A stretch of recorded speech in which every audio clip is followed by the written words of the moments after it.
Dahil sa kagustuhan nga ni Magnus na makatakas sa bilangguan at makipaghiganti dito kay Gigi, ay tinakot niya ang kanyang abogado na kailangan tawagan niya ang mga tauhan niya sa labas dahil sa oras ng kanyang paglipat ng kulungan ay tatakas siya sa tulong ng kanyang mga kasamahan. Nangyari nga ang gusto niyang mangyari, tuluyang nakalabas si Magnus sa kulungan. Samantala, naging relax na nga itong si Gigi, maging ang kanyang nanay at maging itong si Madam Sofia. Buong akala nga nila ay tuluyan na nga silang sa tahimik na buhay sapagkat nakulong na nga itong si Magnus. Subalit wala silang kamalay-malay na may parating pa na panganib dahil ang kanilang kaaway ay nakalabas na ng kulungan at ang agad na puntarya ay ang event na yun. Ikinabigla nila ang ulat ng mga tauhan ni Madam Sofia na nilusob na umana sila ng tauhan ni Magnus at hindi sila nakapaghanda. Kaya naman marami sa mga tauhan ni Madam Sofia ang namatay at naging sugatan.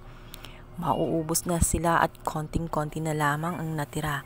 Kaya naman takot na nga ang iba. At nilulusob na nga sila ng tuluyan nitong mga tauhan ni Magnus.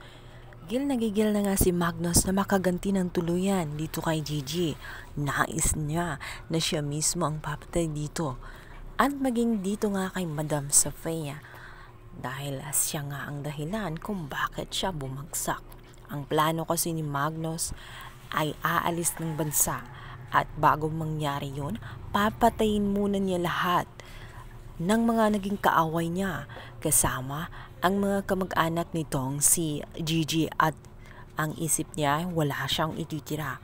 Subalit mangyayari nga kaya ang kanyang gusto o matitigok na nga itong si Magnus ng tuluyan. Nagkahiwa-hiwalay nga sila ng nangdas at dito nga'y kasakasama nga ni Jared ito nga si Gigi. Nangangako ito na hindi iiwan kahit anumang mangyari. Subalit dahil sa paninindigan ni Jared ay malalagay sa alanganin ng kanyang buhay dahil itong si Magnus ay hindi talaga titigilan itong si Gigi at wala na rin siyang pagkailam dito kay Jared kahit kapatid niya ito. Kahit mamatay naman ito ay wala na siyang pake sapagkat kaaway na rin ang tingin niya dito dahil kumampi nga ito sa kanyang mga kalaban. Naaabutan nga sila nitong si Magnus. Ninais ni Magnus na magpaalam na nga itong si Jared dito kay Gigi dahil siya na nga ang next target nito. Ngunit bago pa man niya kalabitin ang naturang baril, ay humarang na nga itong si Jared dahil hindi siya makakapayag na mamatay nga itong si Gigi sa mga kamay ng kanyang kuya. Kaya naman ang bala na dapat kay Gigi ay nasa niya. Umiiyak nga itong si Gigi habang nakatingin sa katawan ni Jared. Hinahawakan niya ang mga kamay nito at sinasabing hindi niya iiwan ito at ipapagamot. Subalit papalapit na ng papalipit itong si Magnus at sinabi ni Jared na wag nang intindihin ang sarili niya kundi iligtas ang kanyang sarili dahil hindi niya gagawin ay parehas nga silang mamamatay sa mga kamay ng kuya niya. Kaya wala siyang option kundi iwan na lang itong si Jared at tumakbong palayo dito sa kay Magnus. Napunta nga siya sa room kung saan nandoon ang kanyang mga kagamitan sa fashion show at marami ding mannequin. Stress na siya at hindi na niya alam kung ano ang kanyang gagawin hanggang sa naisip niya na mag-disguise katabi ng mga mannequin. Hindi siya huminga at nagsuot ng sombrero para hindi mapansin ni Magnus. Hanggang sa dumating na nga itong si Magnus at gigil na tinatawag ang pangalan niya. Nais na niya itong makita para matapos na ang kanilang laro. Subalit, hindi nagpadaig sa takot itong si Greta at minanatili niyang manahimik hanggang sa itong si Magnus ay nagpaputok na nga ng sunod-sunod na baril. Pati ang mga damit niya at kagamitan ay pinuputukan na niya. Hanggang sa nilakasan na nga ni Gigi ang kanyang loob at lumabas na nga ito at nagkipag-agawan sa baril na hawak-hawak nitong si Magnus.